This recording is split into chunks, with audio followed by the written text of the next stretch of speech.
Good morning, guys, and happy Monday.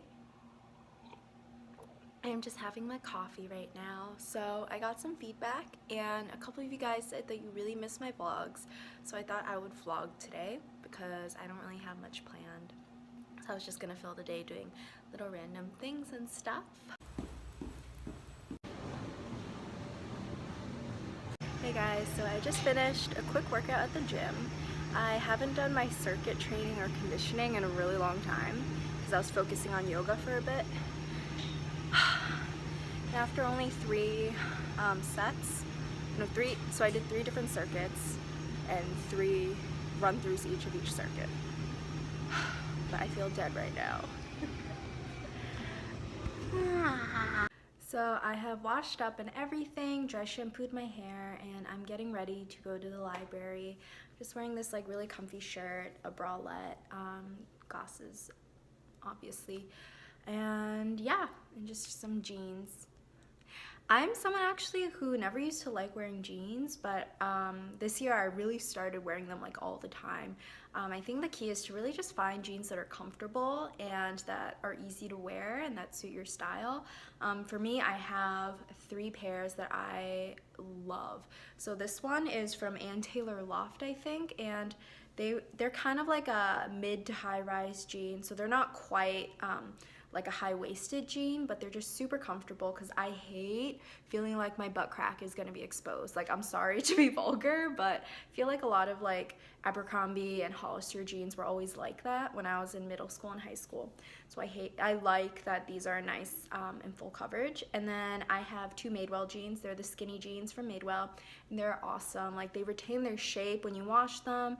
They're just really sturdy, and they keep you warm during the winter time. Like today, it's real feel 4 to 5 degrees outside. So yeah, definitely keeps your legs warm.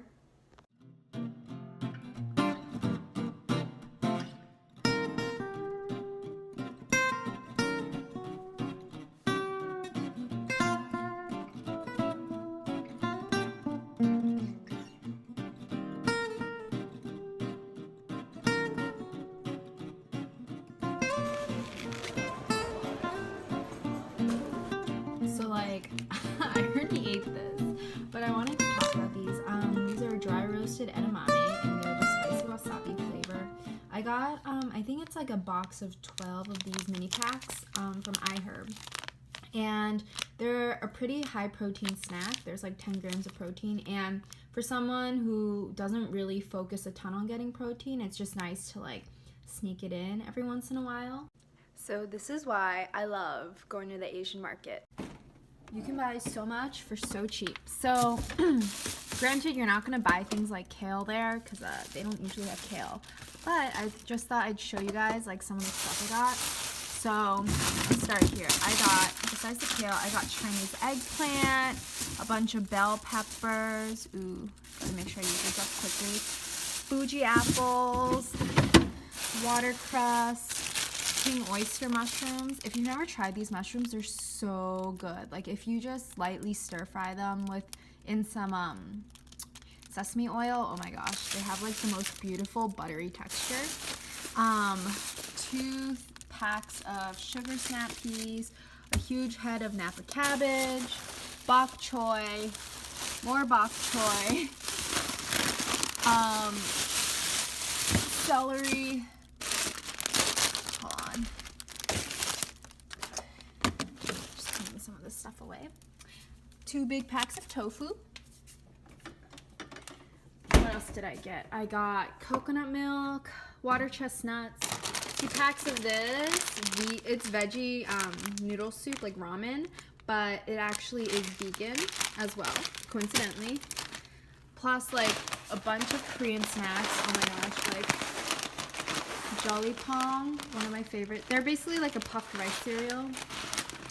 And 2 big packs of rice noodles,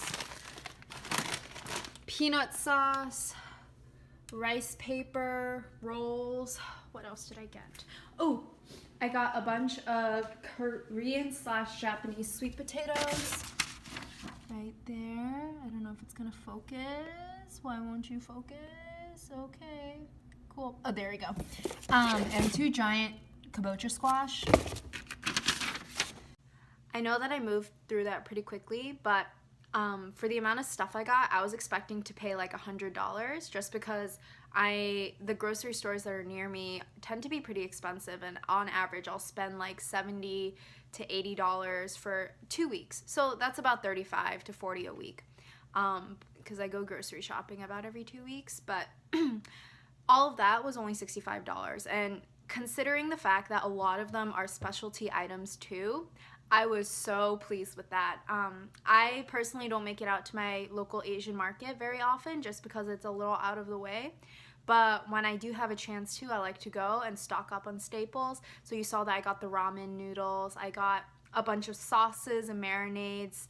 I got the rice noodles and like canned stuff, because that stuff does not go bad. So even if I don't have that in this grocery period, which is about every 2 weeks, I can still have that, and it's so much cheaper than going to my generic American-owned supermarket. So if you're looking for those kind of items, I suggest going to an Asian supermarket or an international supermarket near you. It might be a little bit intimidating at first, but I promise you, you save so much money. And you support a local business that's owned most likely by a person of color or a family of color. So that's always a good thing too. And like, why do you need to buy like an American brand of soy sauce for like $7 when you can go to your Asian supermarket and buy it for like $3? That's just something that like confuses me. I don't know. So I always try to get what I can from the Asian supermarket or whatever supermarket I go to. Trust me, I know it can be overwhelming because a lot of the signs aren't written in English, or it'll phonetically be in English, but you don't know what it is that you're looking at. A lot of the vegetables that are at the supermarket are familiar to me because I grew up eating them, but I don't know what the Chinese name is. I only know the Korean or the English name. So, you know, when you go, don't worry, just go in there, explore, take your time, look up and down every aisle. And if you ever want any recommendations on like really good Korean snacks or even some of the Chinese and Japanese snacks, I can totally recommend to you the really good ones, because that's my childhood right there. Anyway, this is just my mini PSA that Asian markets are a gold mine for amazing food, amazing products for super cheap. So I'm just prepping dinner. Right now I'm pan frying some tofu. Super easy. I literally just put the tofu on the pan and then stir frying some carrots.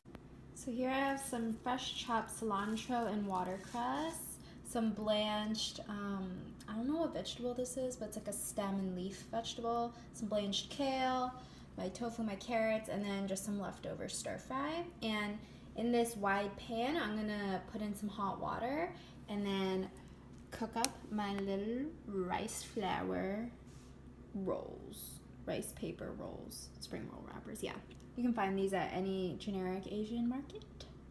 So here are my finished summer rolls and my spicy peanut sauce.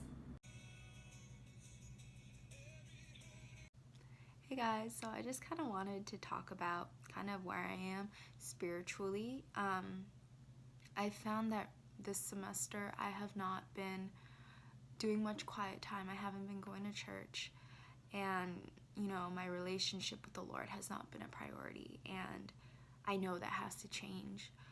I put my time and energy into things that ultimately don't even compare to God and His promises for my life. I'm putting my hope in things that are temporary and things that don't matter and things that'll die and fade away anyway. I mean, I'm reading 1 Peter right now, and 1 verse 24 says, all flesh is like grass, and all its glory like the flower of grass. The grass withers and the flower falls, but the word of the Lord remains forever.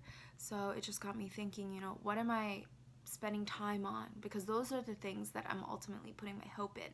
Studying, you know, excelling at work, being healthy, those are all important, don't get me wrong, but they're not more important than God and your relationship with Him.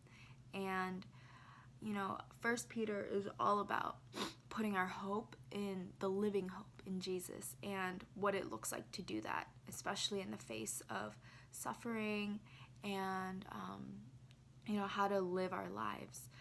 And it's just a good reminder for me to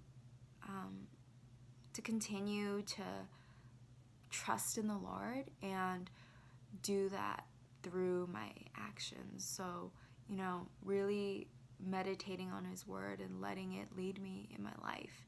And remembering that everything in my life, none of it matters. None of it matters if I don't have Jesus.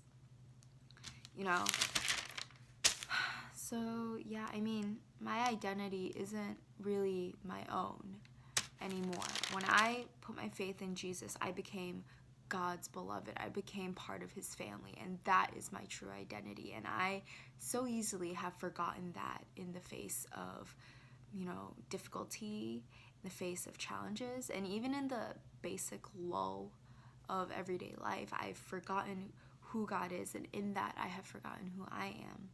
So yeah, I recommend reading 1 Peter because it truly is about how to go about continuing to hope in God when you're suffering or when you're, really not able to see what He's doing. I have the passage right in front of me, but chapter 1 verse 8 says, "Though you have not seen Him, you love Him. Though you do not now see Him, you believe in Him and rejoice with joy that is inexpressible and filled with glory, obtaining the outcome of your faith, the salvation of your souls." So, amen to that.